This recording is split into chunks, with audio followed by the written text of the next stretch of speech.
You all know I've talked a lot about Ryan Walters. He's the guy in Oklahoma who's their superintendent of public instruction, the guy who basically oversees the public schools. And the reasons I've talked about him in the past many weeks, he's taken up so much bandwidth over the past few months because this is the guy who wants to force every teacher in the state of Oklahoma to make the Bible part of their curriculum.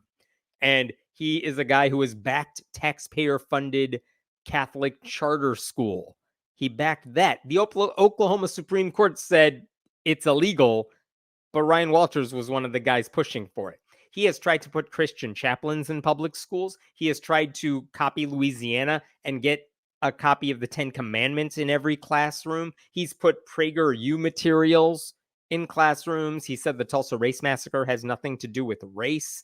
He put the Libs of TikTok troll on a statewide library advisory board. He's just the worst person you want in charge of public education because he's made it clear over and over he doesn't care about public education. He wants to eliminate the Department of Education. Like, this is not a guy who should be in charge of that.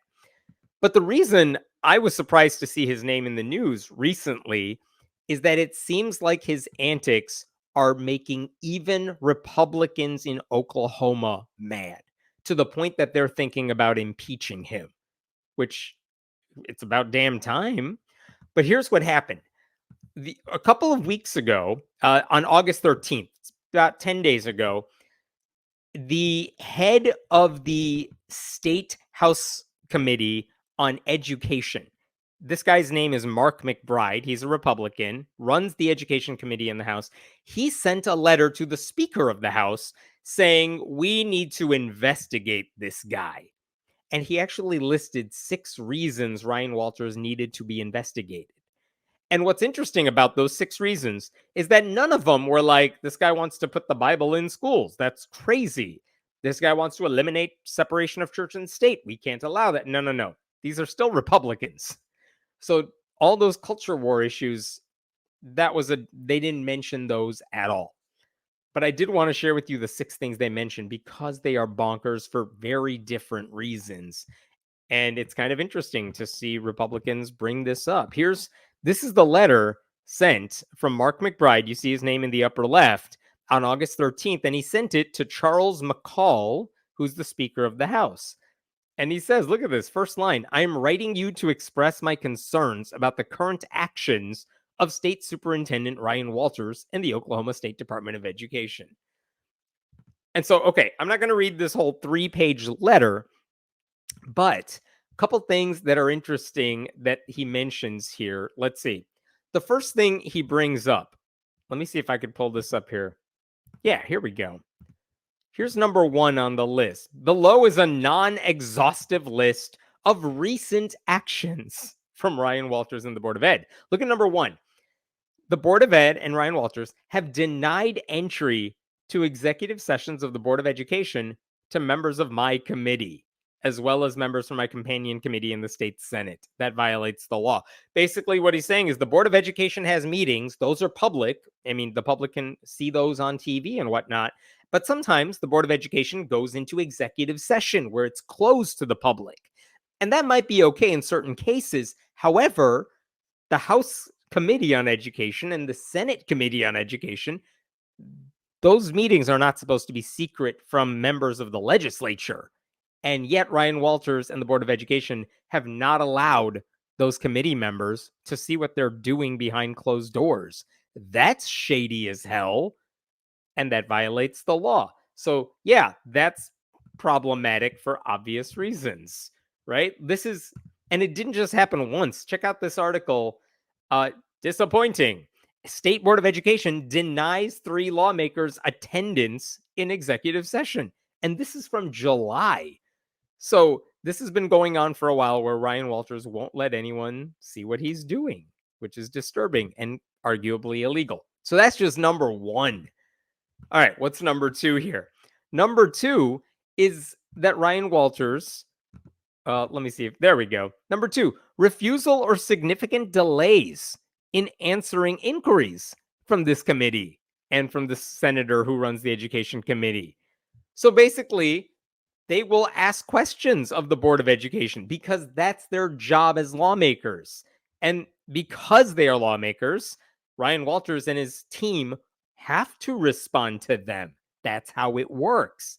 But they're either not responding at all or delaying any responses, which, again, why? These are not random people just cold calling them. These are lawmakers saying, hey, we have questions about what work you're doing because you work for the government and we work for the government. And Ryan Walters is stonewalling them. And here's how that comes into play. This is number 3. Check this out. Number 3 involves this story right here. You remember the awful mass shooting in Uvalde, Texas, a couple years ago. Well, check out what they did in Oklahoma in response to that, because they're not going to go after guns. They're still Republicans. But look at this article. In 2023, Oklahoma legislators overwhelmingly passed a bill that provided Oklahoma schools with $150 million to make security enhancements to campuses and hire school resource officers in the wake of the shooting in Uvalde. And what that bill did is it created a 3-year fund in which every school district in the state would get about $100,000 a year for 3 years to make the improvements. So think about that and make sure this makes sense to you. The legislature passed a bill that said every school district in the state is going to get $300,000. A little less than that, but there you go. $300,000. We'll give them $100,000 a year for 3 years to improve their security.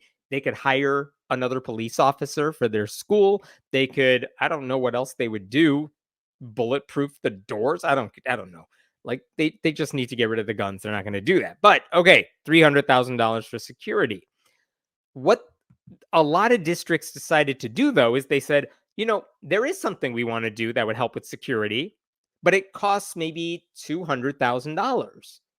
And they can't do that in year 1. So they said, okay, well, if we have 3 years of funding, we're going to let year 1 pass. And then that money will roll over into year 2 or maybe year 3. And then we'll have more money to work with. And then we could spend it on the improvements that we need. Everyone assumed, lawmakers assumed this, school district superintendents assumed that all this money rolls over. They were guaranteed approximately $300,000 over 3 years. So some of them just decided to wait. But what happened is that in years 2 and years 3, when they went to check the account to get all that money to make the improvements, it was not there. Ryan Walters had not rolled the money over to the next year, and he wouldn't do it. And then the superintendents are like, we thought we were going to get, $100,000 from the past year or 2. Where's our money? And it's not there. So what the head of the education committee wrote in his letter, check this out. Here we go. This is number 3. Failure to comply with legislative budgetary directives as set forth in policy and in the general appropriations bill. And what he's saying in English is, we passed a law that said Ryan Walters has to give you all this money. He's not doing it, even though we budgeted for that. We approved the spending. Ryan Walters' job is not to, second guess whether the money should go there because he's not a lawmaker. His job is to just make sure that money gets there, and he's not doing it. So they're saying he didn't follow the budget that we laid out. He has one job and he's not doing it. So that's troubling and also dangerous if these schools aren't getting security funding that they need, right? That's messed up in many ways. But that's just number 3. Number 4 is that Walters was supposed to hand those committees information about his travel budget. Where are you going? How much does it cost the taxpayers? And it turns out he wouldn't give the committee that information in a timely way. You know how members of the committee found out how much money was being used for Ryan Walters and his team to travel to various, right-wing conferences in the name of spreading education or something? They found out because a local news reporter or two published articles based on like Freedom of Information Act requests that they got. And they said, we found out Ryan Walters was using this much money to travel to these places. And these lawmakers are like, we asked for that same information. He didn't give that to us. Why isn't he giving it to us? Because he has to respond to us. So, number 4 on this list of grievances is right here. Number 4, failure to turn over complete information surrounding the expenditure of state funds for travel. Members of the press have received more complete information from his office than members of the House Appropriations and Budget Subcommittee on Education. So they're really mad that he's not responding to them about this stuff. Number 5 is that he would not fulfill open records requests on time, to the point where even the Attorney General said, I'm going to threaten Ryan Walters with civil and criminal action, because if there is an open records request, he has to fulfill it. And the way it works in Oklahoma is you have 30 days to respond to people who say, I want this public information. And if you can't do it in 30 days, you have to tell them why there's a delay. But Ryan Walters just wasn't doing either of those things. One reporter working for NBC News actually spoke with the Attorney General and said he had requested information 10 months ago for a story he was doing and never got it, and never got an explanation for the delay. So they were mad. Here, number 5, again, like it says here, number 5, Ryan Walters failed to fill in a timely manner numerous requests for records as required by the Open Records Act. So they're mad about that too. And then maybe the worst one here, the saddest one here, involves asthma inhalers. Okay. Look at this.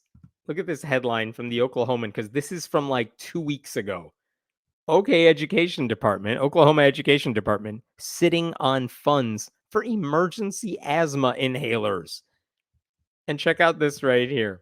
In 2023, state lawmakers partnered with a foundation to develop and pass legislation that earmarked $250,000 to buy albuterol inhalers and spacers, which allows like multiple kids to use one inhaler if so you're not wasting them. They wanted to give asthma inhalers to all these school districts in case of emergencies. Very sensible, life-saving in some cases. And they budgeted for this. They said, we're going to spend $250,000 to make sure all these districts have the material that they need. And look at this. That bill easily passed the House and the Senate and was signed by the governor. Like, I never say this very often. Republicans did something decent, right? And it's a very red state. And look at that. But the money was never spent. Ryan Walters, it was his job to spend the $250,000 and get these districts the asthma inhalers and spacers that they needed. He wasn't doing it. And so back to the letter that the Republicans sent here. This is what the education guy wrote. Ryan Walters defied the legislature's appropriations authority by refusing to execute required funding for critical asthma inhalers. Such defiance has resulted in the superintendent, Walters, blaming legislative leaders. They're saying not only is he not spending that money to get asthma inhalers, he's blaming us for why he's not doing it. Like, I knew he was a bad dude because of his Christian nationalist ways, but he's literally doing things that would put kids in harm's way. Imagine if a kid has an allergic reaction to something, needs an inhaler, and can't get it because Ryan Walters decided to play games with the funding. And I mean, God forbid if there's a school shooting or something and they don't have the security money that they need. So all the things laid out in this letter, these are things that go very far beyond culture war battles. He's not even doing his job. He's running his office as a dictatorship, not as a facilitator of whatever the lawmakers want, because it's their job to set the rules. And at the very end of this letter, this guy writes very bluntly. This is, again, the head of the education subcommittee in the House. It saddens me that I must make such a request of you. However, I believe that all other remedies have been exhausted. I hear daily from constituents from my district and taxpayers from across the state pleading for this body to take action and hold Ryan Walters and the State Board of Education accountable for their rogue behavior. I have repeatedly met one-on-one with Ryan Walters, where I pled with him to please focus on the responsibilities and duties of his office and work with the legislature to improve and advance the cause of public education in Oklahoma. These pleas have fallen on deaf ears. And the superintendent has chosen to pursue an aggressively opposite path, one filled with name calling, obstruction, defiance, and secrecy. Because Ryan Walters just idolizes Donald Trump, I've made the argument that I think he's doing all of this so that if Trump wins the election, he can become the next Secretary of Education for the country. And the way to do that is by playing MAGA culture war games all over the place. It doesn't matter if kids' or lives are in danger. He doesn't care because he doesn't care about kids. He just wants to shove his religion in their faces. And if there's money for security, that's not important. He has other things on the table. Okay, so that letter was sent by the head of the Education Committee to the Speaker of the House. These are all Republicans we are talking about. Let me go back there. They sent that letter a couple weeks ago, and it turns out 25 Republicans signed their name on that letter saying, yeah, we should totally investigate this guy. You would think if 25 Republicans in Oklahoma are saying, we need to do an investigation, which, yeah, you do, then the speaker would get on board with it. But it turns out the speaker says, no, I don't want you to investigate one of our Republican people. In fact, what the speaker said is that he is not going to launch an investigation of Ryan Walters unless 51 House Republicans sign that letter, and 51 would be 2/3 of the Republicans in his caucus.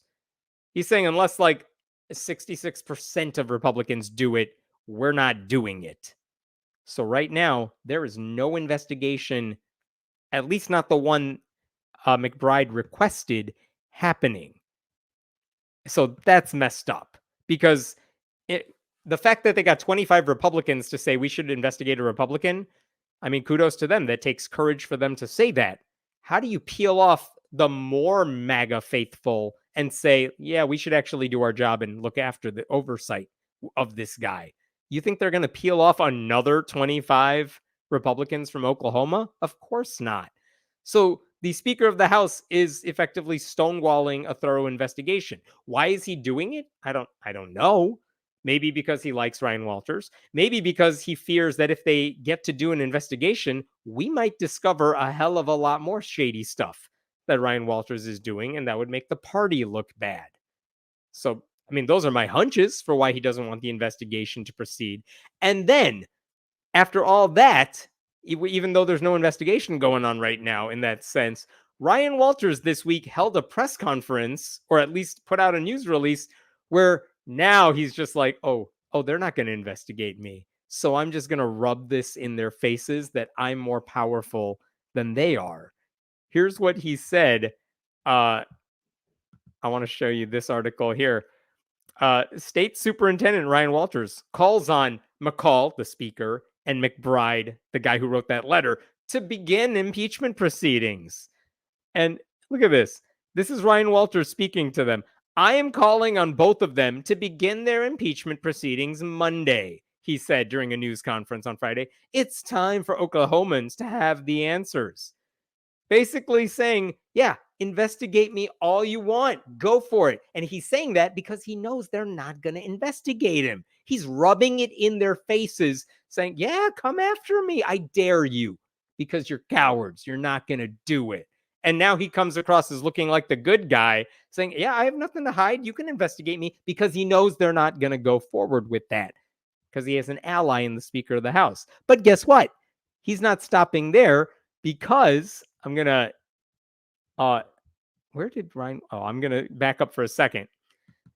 It turns out there is a way to get around this, because this week, a state representative, another Republican, Kevin Wallace, said, you know what? If the Education Committee isn't investigating you, you know who can? The Legislative Office of Fiscal Transparency, a different part of the House, we can investigate you. So they already started that. And that one was approved, okay, because it involves spending. And Republicans are like, what? Wasting money on kids? We got to investigate that. So they did approve that investigation, but it's not the same one that was requested at first. And what Ryan Walters said is, we don't need to wait on that committee. We don't need to wait on an investigation. If they want to impeach me, let them vote on it. Start the impeachment proceedings, which is something you say when you know they're not going to actually go through with it. Actually, there was one other part of this that I found interesting. Ryan Walters has basically gone after the Speaker of the House as well. I'm trying to find where he said that. I don't know where it went. But basically, Ryan Walters in interviews has said, these people are all cowards. I don't like the guy who's trying to investigate me, and the speaker is in their hands. He's coming after me because I worry about the kids of Oklahoma. The Speaker of the House is the dude stonewalling the investigation, but Ryan Walters is going after him too. He posted this on Twitter. Check this out. This is his tweet from this week. Ryan Walters, ending porn in schools. That's not a thing. Driving woke indoctrination out of the classroom. Also not a thing. Demanding accountability. He's not. We just talked about how he's not. The left and union lackeys call for an investigation and impeachment. I will never stop standing for parents. He said that after the letter was sent that I read to you. That letter came from a Republican to the Republican Speaker of the House, and it was signed by 25 Republicans. And what does Ryan Walters say? It's the left. It's the union lackeys. Those are not the ones calling for this investigation. Those are not the ones calling for this impeachment. But again, when you're a perpetual victim and that's the only language you speak, everyone is your enemy. Everyone's well to the left of Bernie Sanders, even when they're like MAGA loyalists who are like, maybe you should try doing the right thing one time. Have you thought about that? Of course not. So that's what's going on in the state of Oklahoma with Ryan Walters. One last thing about that, and then I'm going to move on. It's that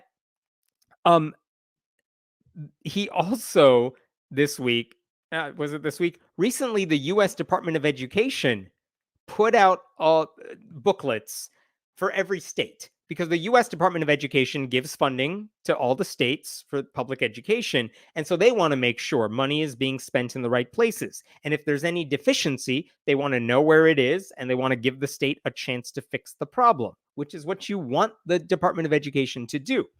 Well, it turns out in the booklet for Oklahoma, and they do this for everyone, but they give you stars based on how well you're doing in various areas. If you get one, it's like a movie. 4 stars is great. 1 star is really bad. And I want to show you this part when it came to Title I funding. This is for schools that have very little money. This is from the U.S. Department of Education's booklet here for Oklahoma. Title I, Part A, and Title I, Part B. And up and down the line for the poorest schools in Oklahoma, I'll remove myself here. Just 1 star on everything. Maybe 2 stars if they're lucky. Lots of 1 stars. It's horrible. They're doing so bad for the kids who need help the most.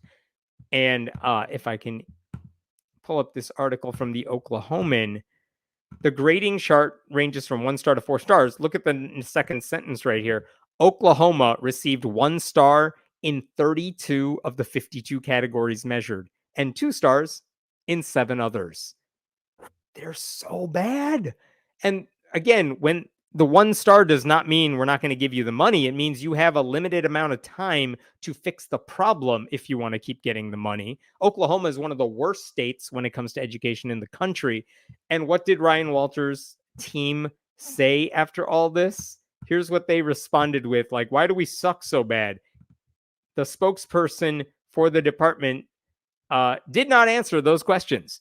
He blamed Walters' predecessor, Joy Hoffmeister, for the issues cited in the federal report, saying they were from the 2022-23 school year, and she left office in 2023. School ends in like June, by the way, so Walters was in charge for half the year.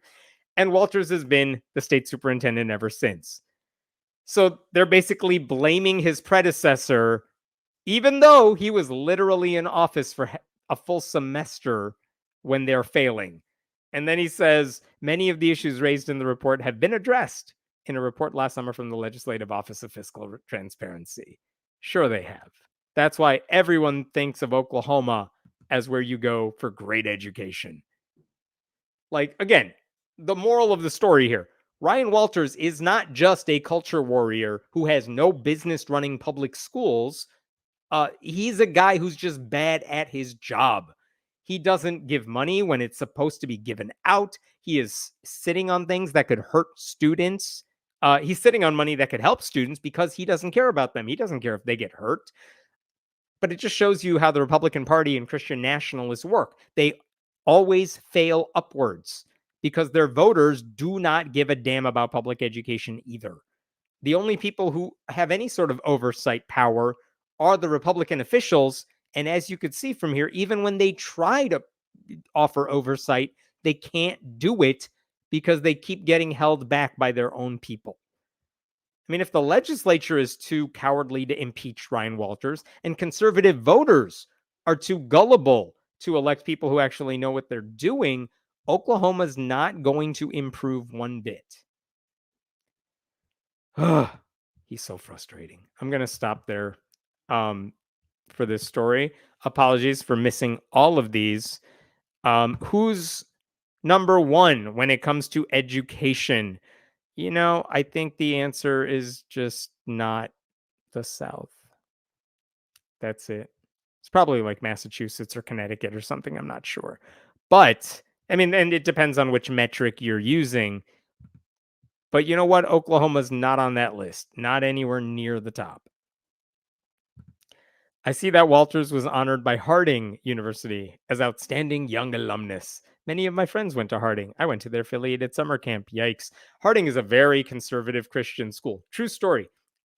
I once gave a speech at Harding U because they thought it would be fun to listen to an atheist. This is many years ago. And the funniest thing about it that I remember, the speech was fine, and I thought the students were respectful. So that's all well and good. When I got back to the campus hotel that night before I had to leave, I was on the internet looking up like normal human stuff.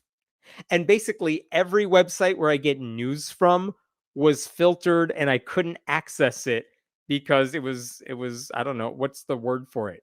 They just blocked it on their filters. I couldn't see anything because it might have had a swear word on it. It might have discussed issues that I talk about. And so they're like, nope, sorry, we got to baby you. You can't see these websites. That's all I remember about Harding.